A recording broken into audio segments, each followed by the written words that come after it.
कुरान मुसलमानों की आसमानी किताब है जिसकी बातें बिल्कुल सच्ची है। विज्ञान के अक्सर खोज कुरान की मदद से होते हैं। आज विज्ञान जो नई नई बातें दुनिया के सामने ला रहा है उसका खुलासा वो कहीं और से नहीं बल्कि कुरान से ही करता है। आज आप भी जान जाएंगे कि कुरान एक सच्ची किताब है। आइए जानते कुरान की 10 बातें जो विज्ञान में खुद साबित की गई है। Number 10, origin of life. हम सभी जानते हैं कि पानी जीवन के लिए सबसे जरूरी तथ्य है। कुरान इसी विचार से एक असाधारण दावा करता है। कुरान कहती है कि जिंदगी पानी में पैदा हुई है और पानी को ही पृथ्वी पर जीवन की उत्पत्ति के लिए मूल्य तत्व माना गया है। इसकी पुष्टि इस बात से होती है कि पृथ्वी पर रहने वाले प्राणियों के सेल्स पानी से बने हुए होते हैं। मिसाल के लिए किसी भी जंतु की कोशिकाएं या साइटोप्लाज्म 80% पानी होता है। यहाँ फैक्ट ये है कि ज्यादातर जीव पानी से बने होते हैं और इसकी पुष्टि माइक्रोस्कोप के आविष्कार के बाद ही हो पाई है। अरब के रेगिस्तान में रहने वालों की ये सोच अपने आप में हैरान कर देने वाली है कि पृथ्वी पर जीवन पानी के कारण ही संभव है। Number 9, iron. प्राकृतिक रूप से लोहा धरती पर पाई जाने वाली धातु नहीं है, ये धरती पर अंतरिक्ष से आई। ये अपने आप में चौंका देने वाली बात है, मगर ये सच है। वैज्ञानिकों ने ये खोज लिया है कि अरबों साल पहले पृथ्वी की टक्कर उल्का पिंड से हुई थी और ये उल्का पिंड लोहे से भरे हुए थे और पृथ्वी से टकराने के कारण जबरदस्त विस्फोट हुआ जिससे ये फैल गए। कुरान की 57-25 आयत में कहना है कि हमने लोहे को नीचे धरती पर भेजा है समस्त मानव जाति के फायदे के लिए। लोहा धरती का नहीं बल्कि दूसरी दुनिया से आया है। इस बात की पुष्टि 7वीं शताब्दी के वैज्ञानिकों द्वारा करना नामुमकिन सा लगता है। Number 8, sky is protection. आसमान हमारी हिफाजत करता है। पृथ्वी को सूर्य की जानलेवा किरणों से बचाने में आसमान एक बहुत ही महत्वपूर्ण रोल अदा करता है। अगर आसमान नहीं होता तो सूर्य की रेडिएशन पृथ्वी पर समस्त जीवन को जलाकर राख कर चुकी होती। आसमान पृथ्वी के चारों ओर लिपटे हुए कंबल की तरह है जो कि पृथ्वी को जमाने वाली ठंड से भी बचाता है। आकाश के ऊपर के तापमान लगभग -270 डिग्री सेल्सियस तक होता है। आकाश पृथ्वी पर ग्रीन हाउस इफेक्ट पैदा कर जीवन को सूर्य के रेडिएशन और अंतरिक्ष की जमा देने वाली ठंड दोनों से बचाता है। ये आकाश के कुछ ऐसे काम है जो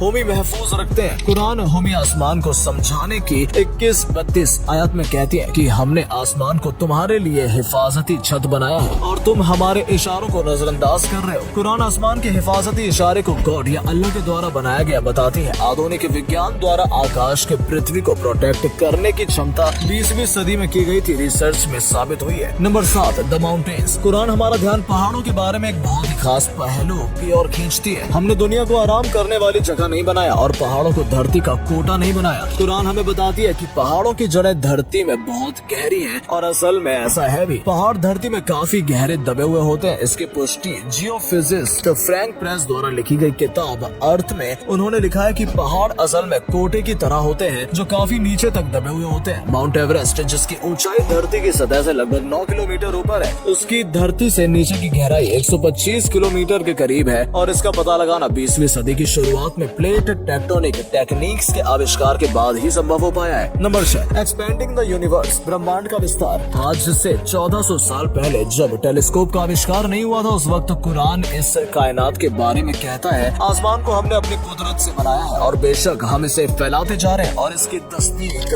20वीं सदी के अजीम साइंटिस्ट स्टीफन हॉकिंग अपनी किताब a brief history of the time में लिखते हैं कि ये 20वीं सदी की सबसे बड़ी खोज है कि कायनात वक्त के साथ फैलती जा रही है। हैरान करने वाली बात दोस्तों ये है कि इसका जिक्र कुरान में टेलीस्कोप के इजाद से 14 साल पहले ही हो चुका है। नंबर 5, सूरज का घूमना। दोस्तों साइंटिस्ट पहले से समझते थे कि सूरज बस एक जगह पे ठहरा हुआ है और कभी कोई मूवमेंट नहीं करता। 1512 में एक साइंटिस्ट अपना एक नजरिया पेश करते हैं कि जमीन के गोल चांद और बाकी प्लेनेट चक्कर नहीं लगा रहे बल्कि सूरज के गोल चांद और बाकी प्लेनेट से चक्कर लगा रहे हैं और सूरज अपनी जगह पर ही ठहरा हुआ है। एक जमाने तक साइंटिस्ट का यही मानना रहा। फिर 1609 में एक जर्मन साइंटिस्ट जोनास केपलर ने अपनी किताब में लिखा कि प्लैनेट्स सूरज के गोल नहीं घूम रहे बल्कि जमीन चांद और प्लैनेट्स सूरज के गोल घूमने के अलावा अपने महवर पर गर्दिश कर रहे हैं। बाकी प्लैनेट्स के ग्रह सूरज को अपने अक्ष पर एक चक्कर लगाने में 25 दिन लग जाते हैं। कुरान में इस बात का जिक्र कुछ यूँ मिलता है और वही है जिसने रात और दिन सूरज और चांद को पैदा किया और सब एक ही घेरे में तैर रहे हैं। Number 4, the ocean. कुरान की सूरह नूर में अल्लाह फरमाता है कि गहरे समंदर में अंधेरे हो जिसको ऊपर से एक लहर ने ढक लिया हो, उस लहर पर एक और लहर हो, फिर दूसरी लहर पे बादल हो। अंधेरे ही अंधेरे हैं, एक के ऊपर दूसरा अंधेरा है कि जब कोई अपना हाथ निकाले तो उसे अपना हाथ भी न दिखाई दे और जिसके लिए अल्लाह नूर ने बनाए उसके लिए कोई नूर नहीं है। आमतौर पर यह समझा जाता है कि लहरें समुद्र के ऊपर सतह पर चल रही है। हालांकि साइंस ये बात साबित कर चुका है कि लहरें सिर्फ समुद्र के ऊपर सतह पर ही नहीं बल्कि नीचे भी होती है। ये लहरें इंसानों को दिखाई नहीं देती, सिर्फ इन्हें कुछ खास यंत्रों द्वारा ही पता लगाया जा सकता है। कुरान समुद्र की गहराइयों के अंधेरों के ऊपर चलने वाली लहरें और उसके ऊपर चलने वाली लहरों और उस पे ऊपर बादलों के बारे में हमी बताती है। कुरान की ये बात सिर्फ इसलिए काबिल तारीफ नहीं है क्योंकि वो सिर्फ अंदरूनी समुद्री लहरों के बारे में बात करती है, बल्कि इसलिए भी है क्योंकि ये समुद्र की गहराइयों के बारे में भी बात करती है। बिना इक्विपमेंट का इस्तेमाल किए इंसान सिर्फ 70 मीटर गहराई तक जा सकता है। वहाँ कुछ रोशनी जरूर होती है, मगर हम 1000 मीटर की बात करते हैं तो वहाँ घनघोर अंधेरा रहता है। Number 3, lying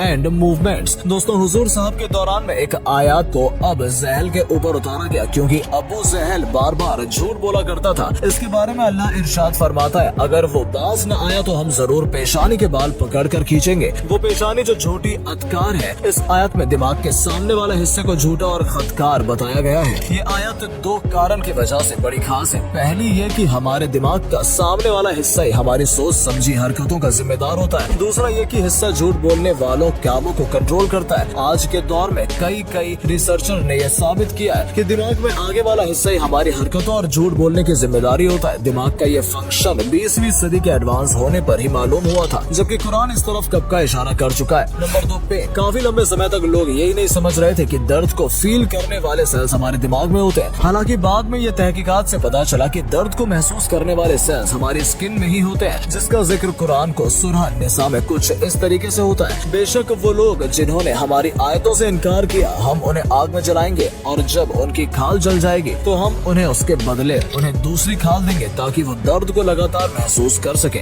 number 1, the big bang. दोस्तों, 80 या 90 साल पहले दुनिया का सबसे अहम सवाल ये था कि ये दुनिया कैसे वजूद में आई। फिर अचानक 1931 में एक साइंटिस्ट ने कहा कि ये यूनिवर्सल पहले एक सिंगल पॉइंट या एक गोला था, फिर एक बड़ा धमाका हुआ जिससे ये चांद महसूस और सितारे सारी चीजें वजूद में आ गई, जैसे साइंस की जबान में कहा गया द बिग बैंग। कुरान में इसका जिक्र हमें 1400 साल पहले ही मिलता है। क्या इनकार करने वाले ये नहीं जानते कि ये जमीन और आसमान मिले हुए थे और हमने इन्हें जुदा किया, और इस तहकीकात को साइंस की एक बड़ी खोज माना जाता है। दोस्तों, अगर आपको ये वीडियो पसंद आई हो तो इसे अधिक से अधिक लाइक और शेयर करें। साथ ही हमें कमेंट करके बताएं कि आपको इनमें से कौन सा फैक्ट सबसे ज्यादा मजेदार लगा। आज के लिए इतना ही। आपसे फिर मिलेंगे एक नई वीडियो और ढेर सारी रोचक जानकारियों के साथ।